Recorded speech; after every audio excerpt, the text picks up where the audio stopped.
Algo monumental acaba de ocurrir dentro del Vaticano, algo que ha tomado por sorpresa a teólogos, obispos, cardenales, periodistas y, por supuesto, a millones de fieles católicos alrededor del mundo.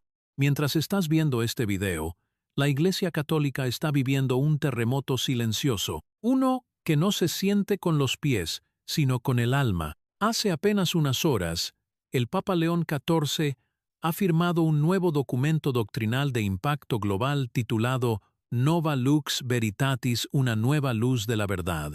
Un texto que, aunque corto, está rompiendo con más de 1000 años de tradición. Y entre sus páginas, el Santo Padre ha anunciado algo que nadie esperaba: la prohibición inmediata de 10 enseñanzas históricas de la Iglesia. Enseñanzas que durante siglos fueron consideradas incuestionables, verdades absolutas, pero que, a partir de hoy, ya no podrán ser enseñadas por ningún sacerdote, predicador o institución católica. Sí, has oído bien, prohibidas. Y no por razones políticas, ni por concesiones sociales, sino porque, según palabras del mismo documento, no reflejan la plenitud del rostro misericordioso de Dios. Este anuncio ya ha provocado crisis internas, cartas de protesta, renuncias en bloque y un verdadero estado de conmoción dentro de algunos seminarios. Pero para comprender la magnitud de esta revolución doctrinal, tenemos que ir una por una, y hoy comenzamos con la más impactante de todas. Enseñanza 1. La condena eterna como dogma absoluto.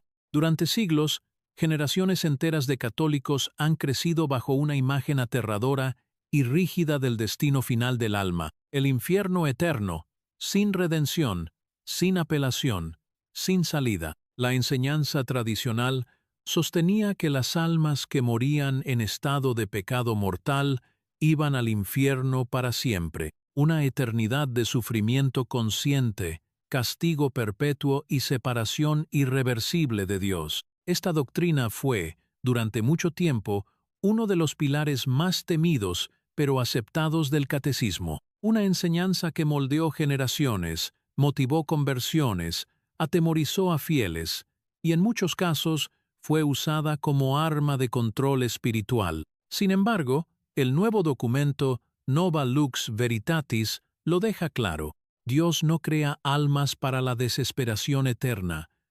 La condena perpetua no es compatible con el corazón del Evangelio. Estas palabras no son solo poesía eclesial, son una declaración doctrinal. A partir de ahora, queda prohibido enseñar que el infierno es eterno en sentido literal e irreversible. Sí, existirá una consecuencia para el mal. Sí, hay una separación real del amor divino cuando el alma se niega a él, pero según el nuevo texto, esa separación no es absoluta ni definitiva. El documento introduce una nueva visión, inspirada en los primeros padres de la Iglesia, particularmente en San Gregorio de Nisa y Orígenes de Alejandría. Una visión de purificación progresiva, no de castigo infinito. Las almas no son desechables. Ningún ser humano que ha nacido de Dios puede ser olvidado para siempre. La misericordia es la última palabra de la historia. Este cambio es profundo, radical y para muchos inaceptable. Ya hay diócesis enteras que han entrado en crisis por esta nueva postura. Algunos obispos más conservadores la consideran una herejía disfrazada de compasión y han advertido que esta apertura podría desmoralizar a los fieles y quitar el sentido de urgencia al arrepentimiento. Pero el Vaticano ha sido enfático. El Papa León XIV ha dicho que la teología del miedo no puede ser el rostro de Cristo, que el amor que se entrega en la cruz no puede terminar en un abismo eterno sin salida. ¿Qué dice exactamente la nueva enseñanza? La nueva formulación, que entrará en vigor de inmediato en todos los seminarios, universidades católicas y espacios de formación pastoral, es la siguiente. La Iglesia enseña que la justicia de Dios es inseparable de su misericordia, y que ninguna alma puede ser condenada eternamente sin la posibilidad de redención. El infierno entendido como estado de separación del amor divino, no es definitivo, sino parte de un proceso purificador donde Dios sigue obrando incluso más allá de la muerte. Con esto, se deroga el uso del infierno como un elemento de coerción pastoral, y se prohíbe predicar que hay almas destinadas a la condenación eterna desde su nacimiento. ¿Qué implicaciones tiene esto? Este cambio afecta directamente a la predicación dominical, la catequesis infantil, la enseñanza en seminarios, el contenido de los libros de teología moral, las homilías en funerales, pero también reabre preguntas profundas. ¿Qué es el juicio final ahora? ¿Aún existe el purgatorio? ¿Qué sucede con personas como Hitler o criminales atroces? El documento no da respuestas específicas a cada caso, pero deja algo claro: la justicia divina no se reduce a un castigo, sino a una restauración total. El mal será vencido, pero no a través de un infierno perpetuo, sino mediante la irradiación definitiva del amor que todo lo sana. La reacción mundial. Mientras algunos fieles han recibido la noticia con lágrimas de esperanza, otros han entrado en verdadero pánico teológico. En redes sociales, el hashtag Infierno no eterno se ha vuelto tendencia global. Algunos sacerdotes tradicionalistas han anunciado que desobedecerán la orden papal. Incluso, un grupo de cardenales ha solicitado una audiencia urgente con el Papa para reconsiderar la redacción, pero el Vaticano ha sido claro: no habrá marcha atrás. El Papa León XIV ha citado a San Pablo en su homilía matutina: ¿dónde está, muerte, tu victoria? ¿Dónde está, infierno, tu aguijón? Y añadió una frase que está recorriendo el mundo: si el amor de Dios no puede derrotar el infierno, entonces no es amor y no es Dios. El debate teológico que se avecina. Con esta nueva directiva, la Iglesia entra en una nueva era, una donde la imagen del Dios juez da paso al Dios médico, donde la justicia se entiende no como castigo, sino como restauración. Teólogos de renombre ya están escribiendo libros. Monjes contemplativos están cambiando sus liturgias, y muchos fieles, sencillamente, están intentando procesarlo todo. Porque si esto es verdad, si no hay una condena eterna como verdad incuestionable, entonces todo cambia. Nuestra idea del pecado, nuestra urgencia de arrepentimiento, nuestra imagen del más allá y, sobre todo, nuestra imagen de Dios. Y esto es solo el principio. Lo que viene a continuación es incluso más controversial. En la parte 2, hablaremos de la enseñanza número 2, que ha sido también prohibida a partir de hoy, una enseñanza relacionada con el papel de la mujer, y que está generando reacciones encontradas dentro y fuera del Vaticano. Antes de cerrar, déjame un comentario aquí abajo. ¿Tú qué opinas sobre esta primera enseñanza prohibida? ¿Crees que el infierno eterno debe ser eliminado del pensamiento católico? ¿O piensas que esto es un paso demasiado arriesgado para la fe? Tu opinión es crucial, estés donde estés en el mundo. Nos vemos en la próxima entrega. Y recuerda, la historia de la Iglesia está cambiando y tú estás siendo testigo.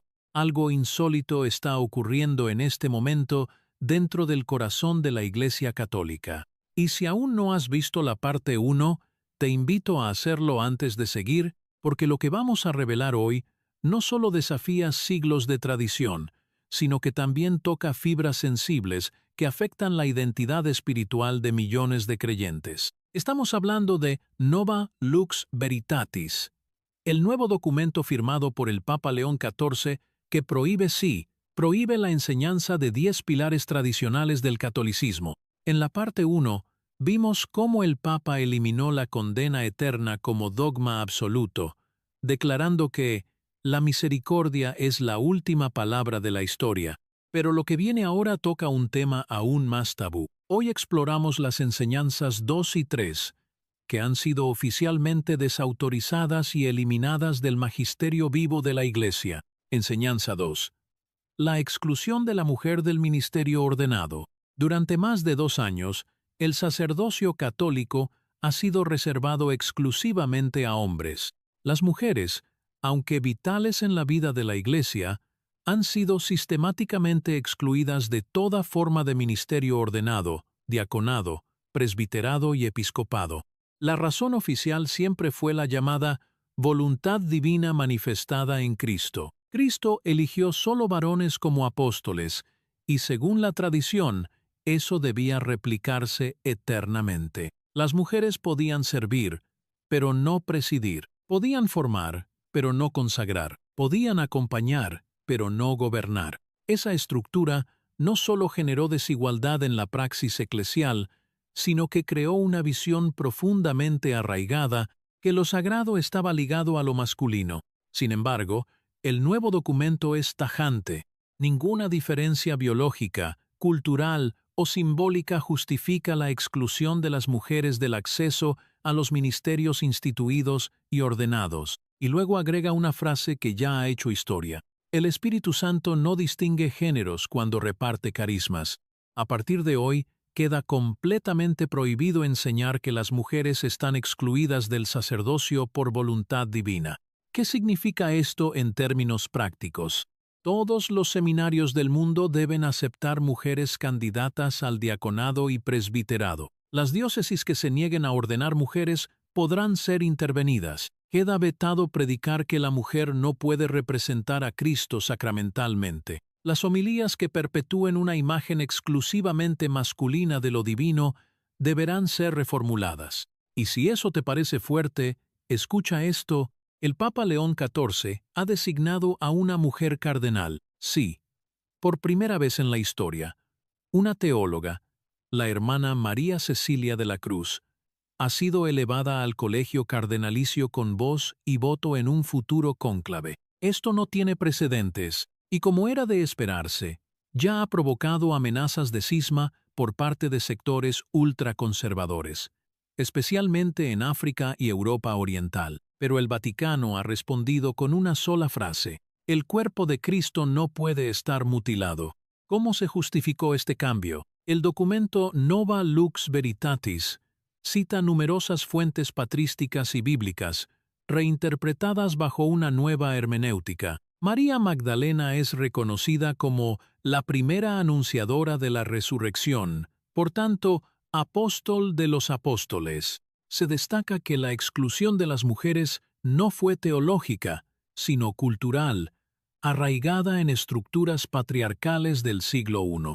San Pablo es reinterpretado no como restrictivo, sino como afirmador del papel activo de mujeres en comunidades domésticas. Y lo más fuerte, se deroga el decreto de Ordinatio Sacerdotalis de Juan Pablo II, que afirmaba que el tema no debía ser debatido.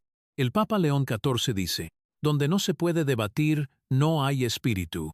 La reacción: miles de comunidades de mujeres consagradas en todo el mundo han recibido la noticia entre lágrimas. En países como Alemania, Canadá, Brasil y Filipinas, ya se preparan las primeras ordenaciones de mujeres diáconos. Pero también ha habido resistencia. Algunos obispos han amenazado con romper la comunión si se obliga a ordenar mujeres. El Papa, sin embargo, fue contundente en su homilía.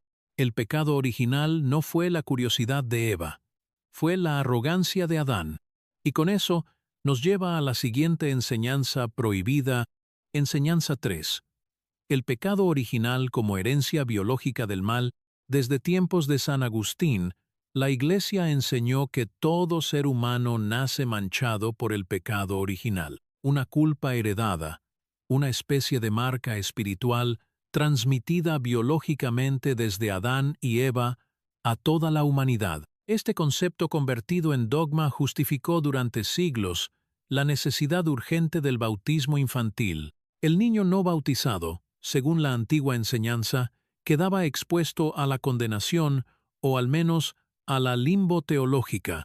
Pero el nuevo documento cambia radicalmente el enfoque. El pecado original no es una herencia biológica, sino una condición estructural del mundo herido por la libertad humana mal empleada.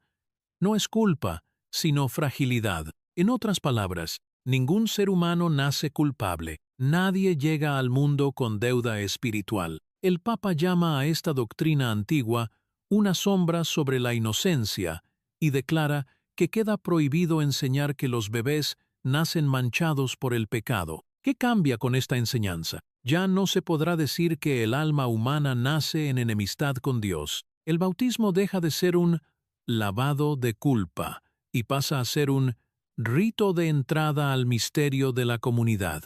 Se elimina el concepto de limbo como lugar teológico para los no bautizados.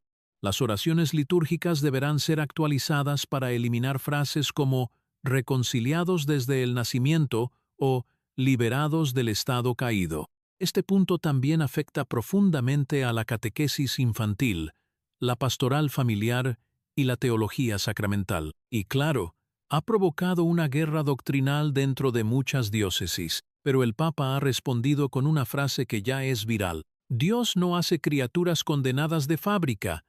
Cada nacimiento es una bendición, no una deuda.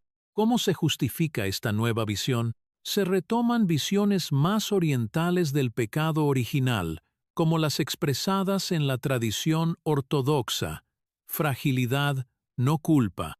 Se reinterpretan las palabras de San Pablo a los romanos como metáforas estructurales, no herencias genéticas. Se recupera la imagen del ser humano como imagen y semejanza, no como caído de entrada. El impacto emocional, esta enseñanza, ha traído un alivio emocional profundo para millones de padres que habían perdido hijos sin bautizar y que vivieron atormentados por la posibilidad de que sus almas estuvieran en un limbo eterno. Ahora sé que mi hijo está en los brazos de Dios, no en una incertidumbre teológica, dice Clara, una madre argentina cuyo bebé murió a las 48 horas de nacer. Conclusión de parte 2. Las enseñanzas 2 y 3 han sacudido los fundamentos más profundos del pensamiento católico. El sacerdocio ya no es solo para hombres. El pecado original ya no condena desde la cuna, y mientras algunos gritan traición, otros sienten que por fin la Iglesia se está acercando más a la imagen del Jesús que abrazó a las mujeres, defendió a los niños y nunca predicó el miedo como método. En la parte 3, revelaremos las enseñanzas 4 y 5 prohibidas por el Papa. Una de ellas tiene que ver con el uso del celibato como requisito sacerdotal, y la otra con un dogma que cambiará tu forma de ver a los no católicos para siempre. Antes de cerrar, déjame un comentario aquí abajo. ¿Estás a favor de permitir mujeres sacerdotes? ¿Crees que el pecado original debe ser reformulado o eliminado? ¿Sientes alivio o preocupación con estos cambios? Quiero leer tu opinión, sin filtros. Y recuerda, la historia no se está escribiendo en libros, se está escribiendo ahora contigo. Enseñanza 4. El celibato sacerdotal como requisito absoluto. Desde hace siglos, la Iglesia Católica de rito latino ha impuesto el celibato como requisito obligatorio para ser sacerdote, no como opción, no como recomendación, sino como regla inviolable. Esta enseñanza se justificaba con varios argumentos. Cristo fue célibe. El sacerdote debe ser esposo de la Iglesia, no de una mujer. El celibato es una forma superior de entrega, y aunque existen sacerdotes casados en ritos orientales católicos y en casos excepcionales, como anglicanos convertidos, la enseñanza general se mantuvo: para ser sacerdote en la Iglesia latina, hay que renunciar al matrimonio. Pero esa enseñanza ha sido ahora formalmente prohibida por el Papa León XIV. No puede seguir enseñándose que el celibato es esencial para el ministerio ordenado. El amor humano no contamina la vocación divina. El documento Nova Lux Veritatis establece que el celibato es un carisma personal, no una obligación estructural.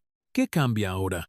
Las diócesis podrán ordenar hombres casados sin necesidad de dispensas excepcionales. Los seminaristas tendrán la libertad de discernir entre vida célibe o matrimonio. Los sacerdotes actualmente ordenados podrán solicitar permiso para casarse sin renunciar a su ministerio. Queda prohibido predicar que el matrimonio disminuye la santidad o eficacia de un sacerdote. El cambio no obliga a abolir el celibato, simplemente declara que no puede seguir siendo obligatorio. La reacción fue inmediata. Miles de sacerdotes mayores, especialmente en Europa y América Latina, han expresado alivio. Muchos sufrieron años de soledad, ocultando relaciones, viviendo en tensión entre vocación y afecto. Un sacerdote español, entrevistado por L'Osservatore Romano, dijo: «No se trata de abrir la puerta al pecado, sino de cerrar la puerta a la hipocresía». ¿Y por qué se hizo este cambio ahora? El Papa León XIV explicó que esta decisión no es solo pastoral, sino también evangélica. Pedro era casado, los apóstoles también. La Iglesia nació del amor, no de la abstinencia. El documento señala también el profundo daño que causó la represión emocional, tanto en la salud mental de sacerdotes como en escándalos de abusos. Y aunque muchos esperaban que este cambio viniera solo para resolver la crisis vocacional, el Papa fue claro: no se trata de números, se trata de libertad. El amor verdadero nunca ha sido un obstáculo para el reino. ¿Qué sectores se oponen? Varios cardenales, especialmente de Estados Unidos y Polonia, han criticado duramente la medida.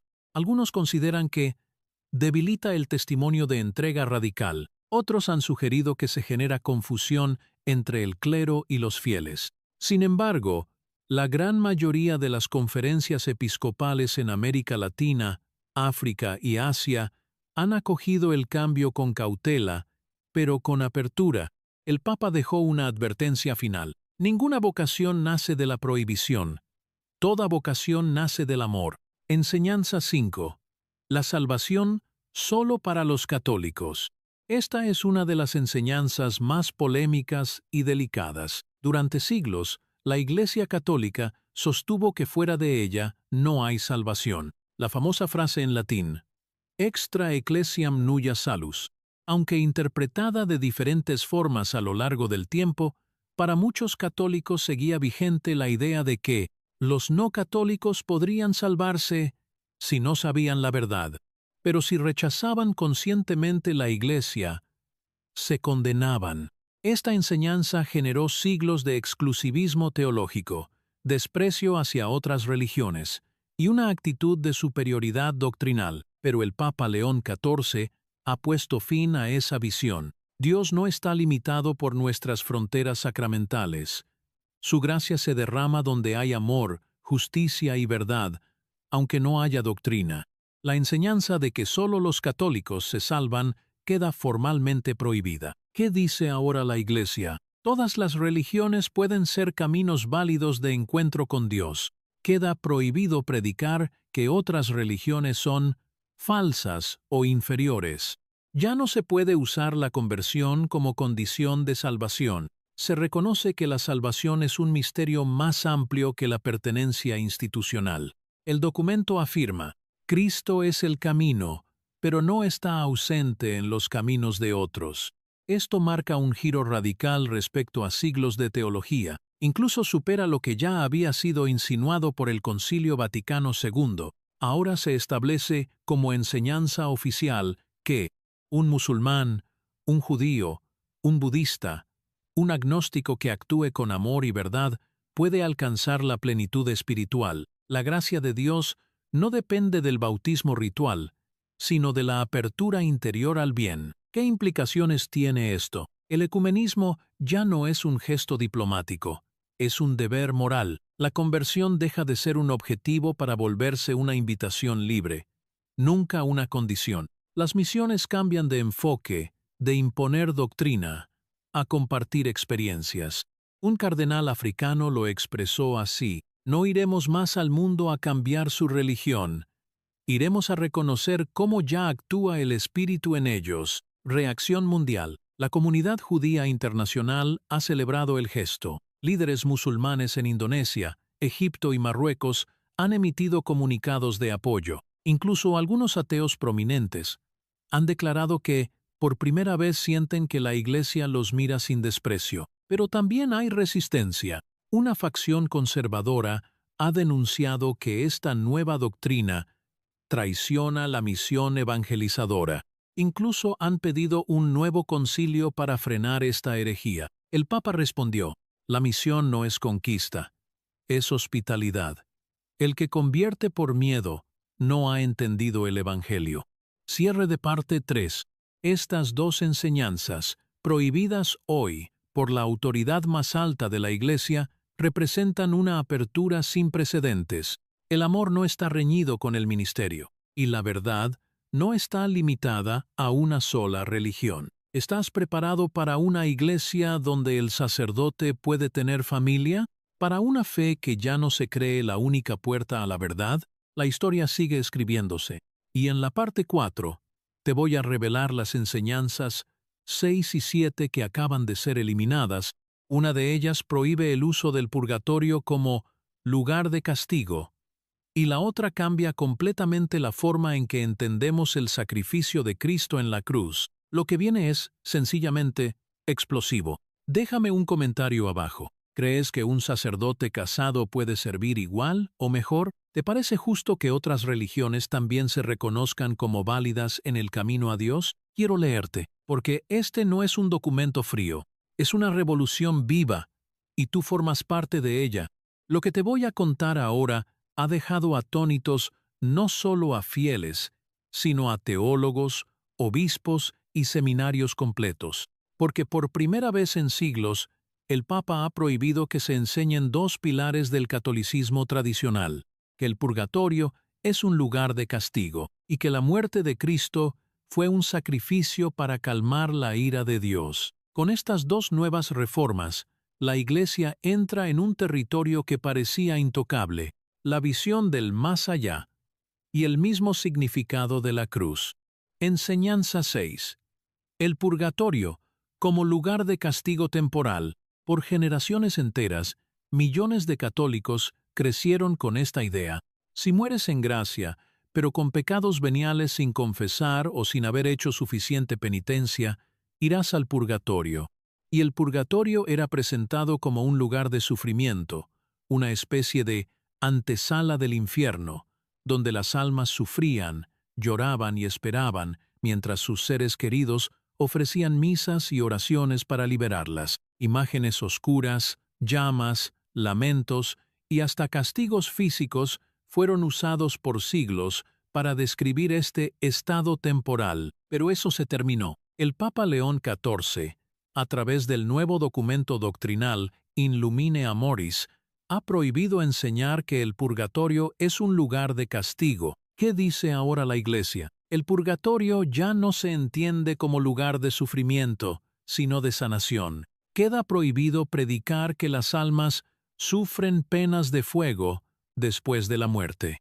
Se reconoce que la transición al amor pleno de Dios no ocurre con dolor, sino con transformación. Ya no se puede presentar a Dios como un juez que retiene la entrada al cielo por castigos pendientes. El documento dice: el amor no necesita castigar para purificar.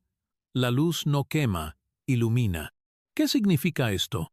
Que el purgatorio ya no será más una especie de cárcel cósmica. Será comprendido como un proceso de integración del alma en el amor total de Dios, donde todo lo que en vida fue fragmentado, herido o confundido, se aclara con misericordia, no con tortura. Un cardenal de Brasil expresó con emoción: ya no tengo que predicar el miedo después de la muerte, solo el paso definitivo al amor. ¿Qué pasará con las misas por las almas del purgatorio? No desaparecen, pero ya no serán entendidas como pagos o intercambios de mérito, sino como expresiones de comunión espiritual y amor incondicional. Ya no hay tiempos de purga, hay procesos de iluminación. Una frase del Papa ha quedado grabada: el purgatorio no es una prisión, es el abrazo que aún no habíamos entendido.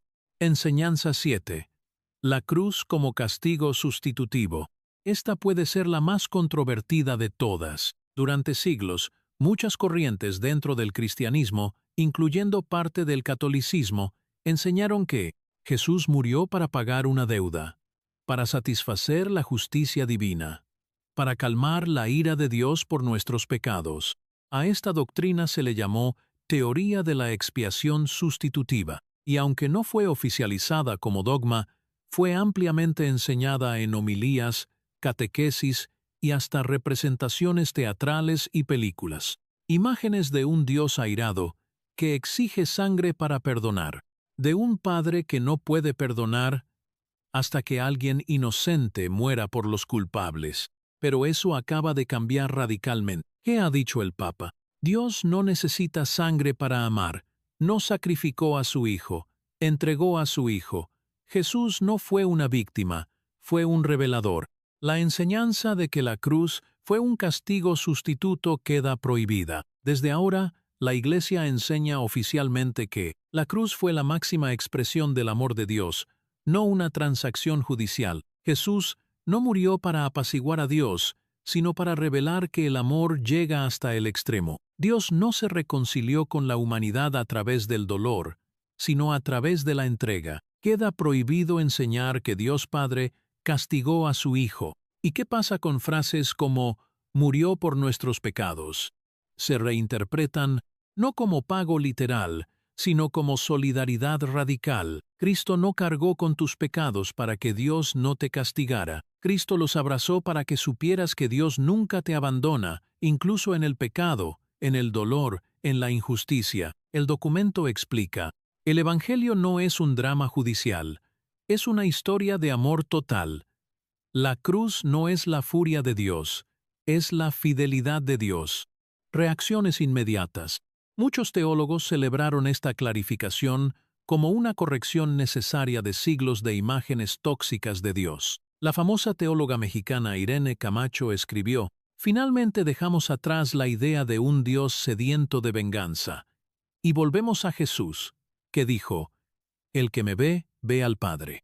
Pero también hubo confusión y crítica. Sectores conservadores, especialmente en seminarios de Estados Unidos y partes de Europa Oriental, acusaron al Papa de vaciar el poder de la cruz. Algunos incluso lo compararon con herejías antiguas como el arrianismo o el pelagianismo. ¿Y cómo respondió el Papa? De forma directa, durante una audiencia en San Pedro: el misterio de la cruz no es que alguien muriera en lugar tuyo, es que el amor se dejó matar para que tú nunca más creas que estás solo. ¿Qué cambia en la liturgia? Homilías deberán abandonar el lenguaje de ira divina. Las catequesis infantiles y juveniles deberán centrarse en la entrega libre de Jesús, no en el castigo. Las representaciones visuales de un Dios violento serán desaconsejadas. Implicaciones espirituales. Este cambio transforma la espiritualidad del católico moderno. Ya no rezas para evitar castigos. Ya no crees que debes pagar con penitencia lo que Cristo pagó con sangre. Ya no te acercas al Padre con miedo, sino con confianza. Cierre de parte 4.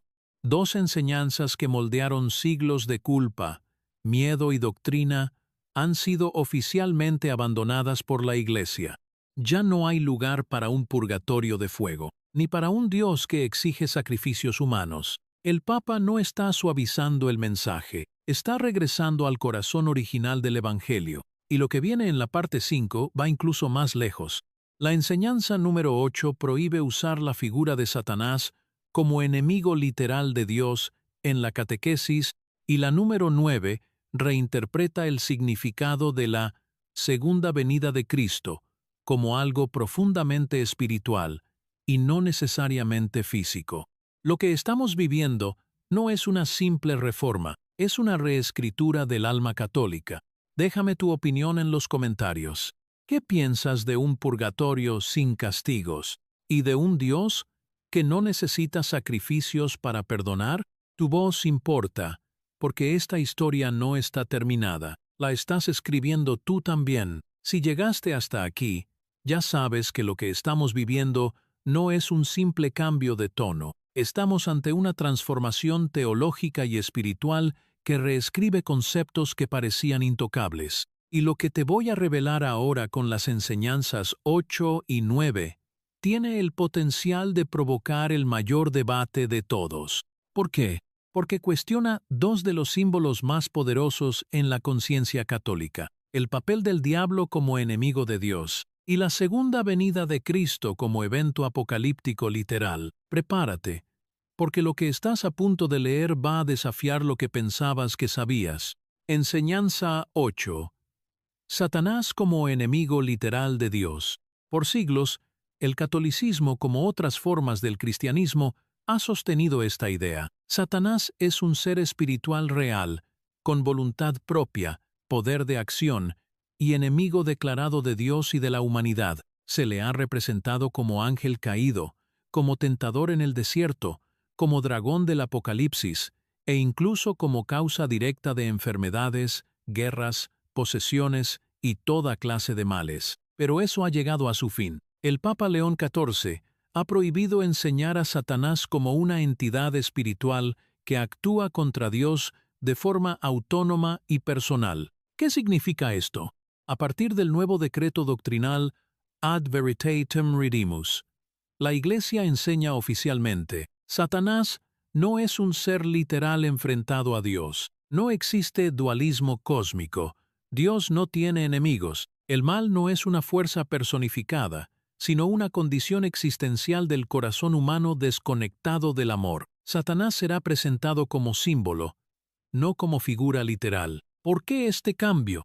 Según el documento, durante siglos, la figura de Satanás ha sido usada más para infundir miedo que para educar en libertad. Su personificación ha fomentado visiones mágicas del mal, en lugar de llamadas al discernimiento ético. En otras palabras, Satanás ha sido usado para explicar el mal sin asumir responsabilidad humana. Ha sido la excusa fácil. No fui yo, fue el diablo.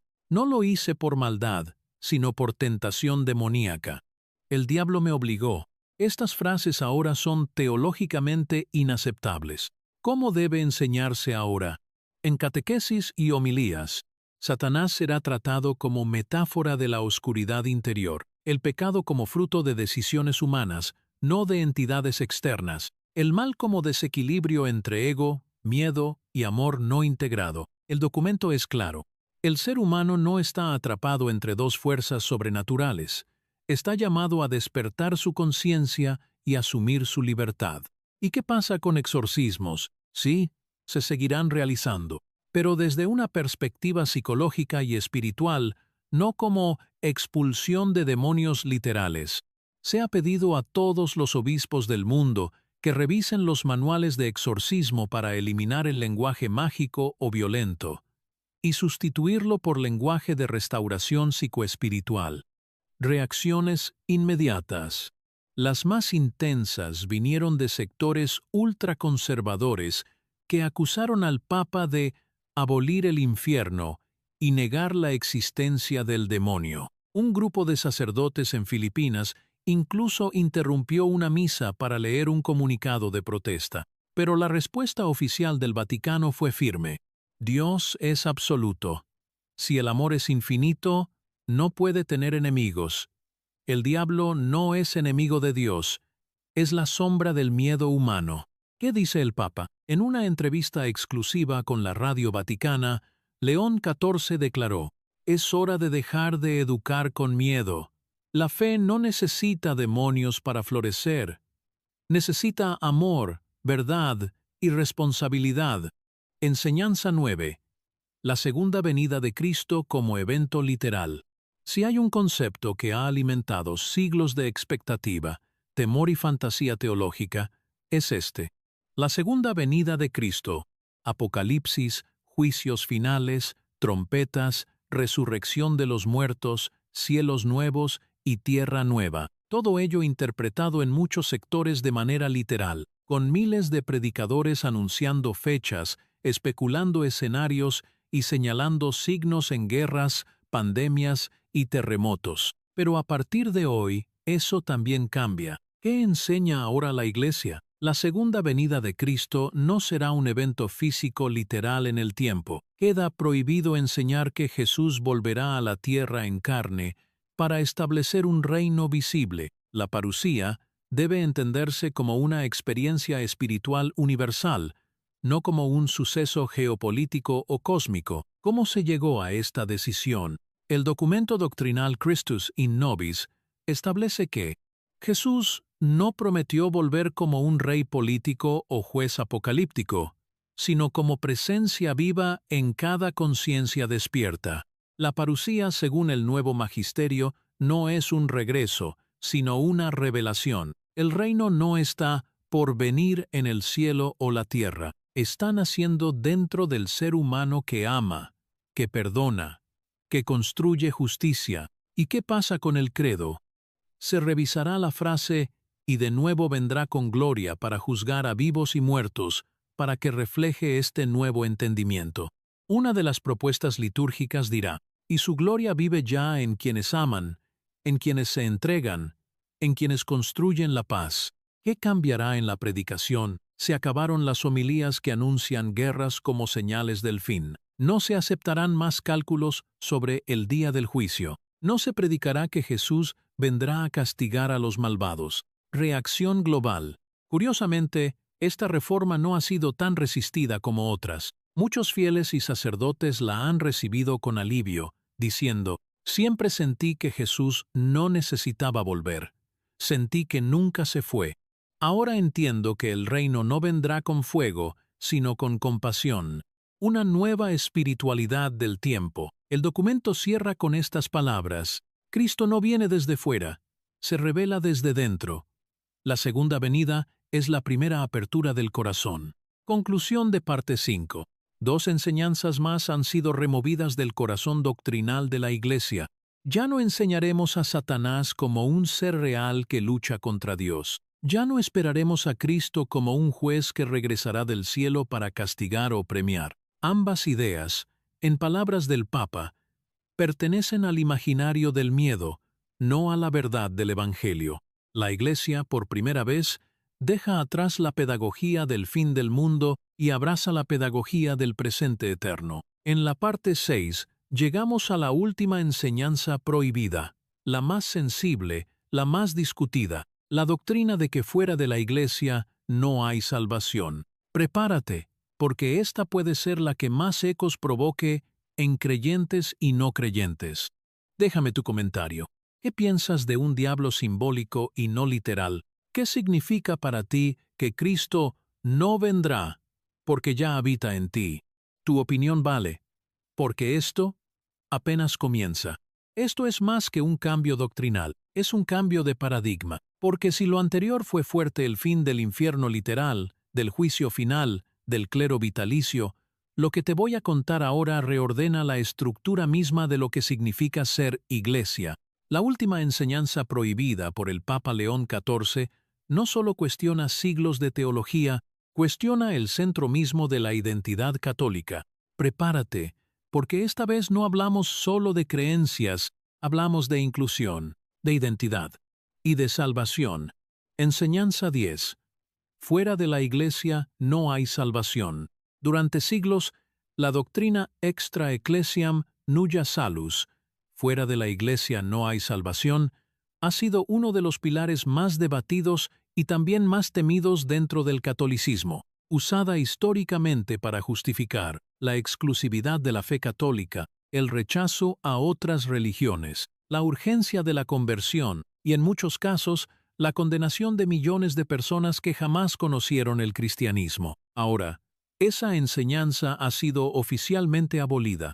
El nuevo decreto, Unus Deus, Multae Viae, el documento doctrinal firmado por el Papa León XIV y la Congregación para la Doctrina de la Fe, comienza con una frase que ya es historia. Dios no pertenece a ninguna religión. La Iglesia pertenece a Dios, no al revés. Y continúa. Proclamamos, con autoridad apostólica, que ningún ser humano será condenado por razones de credo, origen o cultura religiosa. El misterio de la salvación no está encerrado en los límites visibles de la Iglesia, sino que fluye como gracia infinita a través de todos los caminos del amor, la justicia y la compasión. ¿Qué se prohíbe enseñar a partir de ahora? A partir de esta declaración, queda prohibido enseñar que solo los católicos pueden alcanzar la salvación. Presentar la conversión al catolicismo como requisito para agradar a Dios. Describir otras religiones como caminos incompletos, falsos o desviados. Afirmar que fuera de los sacramentos no hay acceso a la gracia. Entonces, ¿ya no importa la fe católica?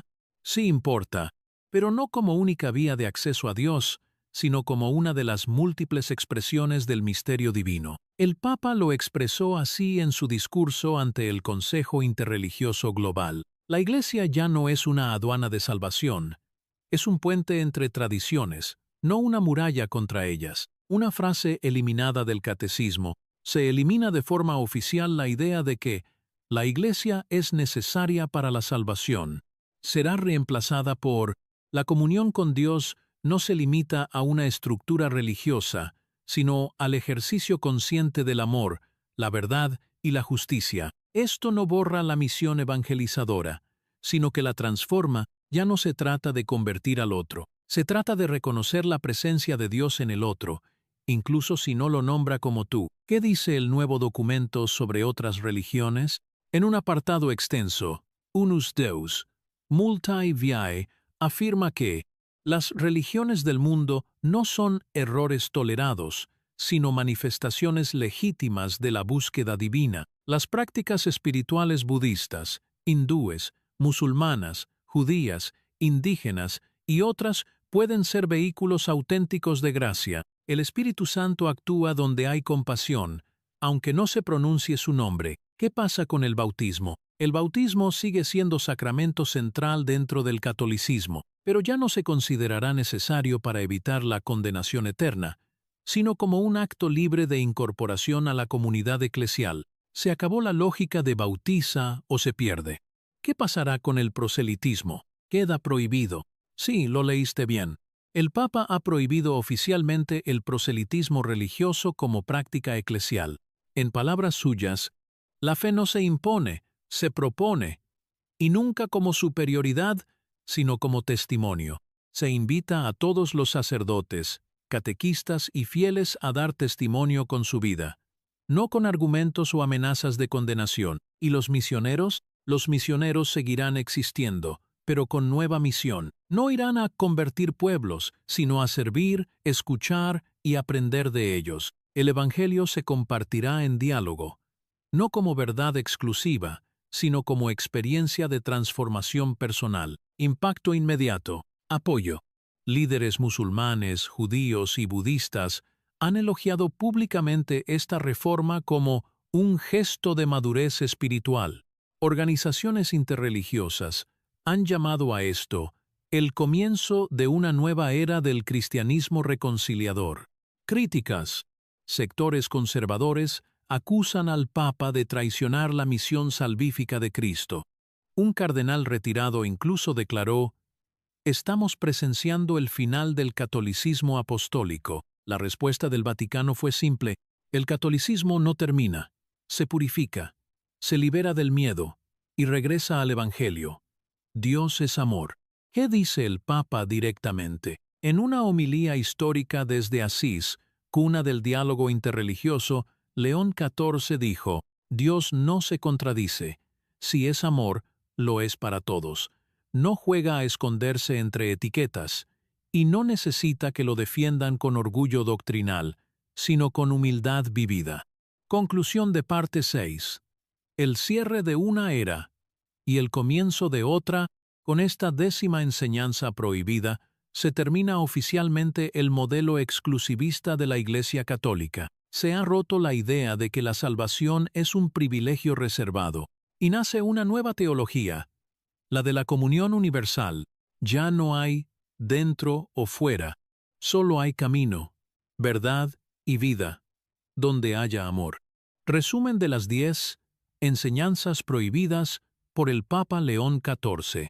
La superioridad jerárquica del clero, el celibato obligatorio como requisito universal, la exclusión total de las mujeres del sacerdocio, la condena absoluta de la homosexualidad, la infalibilidad papal entendida como autoridad incuestionable, el infierno como lugar físico de castigo eterno, el purgatorio como doctrina literal, Satanás como entidad real enfrentada a Dios, la segunda venida como evento literal futuro, la exclusividad salvadora del catolicismo. ¿Y ahora qué? La Iglesia ha cambiado más en 3 meses que en los últimos 300 años, y el mundo entero lo está mirando. La pregunta es, ¿tú estás listo para esta nueva Iglesia? Déjame tu comentario. ¿Qué piensas de que ya no se enseñe que solo el catolicismo salva? ¿Te parece liberador o preocupante? ¿Crees que esto fortalecerá la fe o la confundirá? Gracias por acompañarme en esta serie. Si quieres que analicemos juntos el nuevo documento Unus Deus, Multae Viae, línea por línea, dímelo aquí abajo. Lo que viene apenas comienza. Gracias por ver este video, haz clic aquí para ver otro video interesante.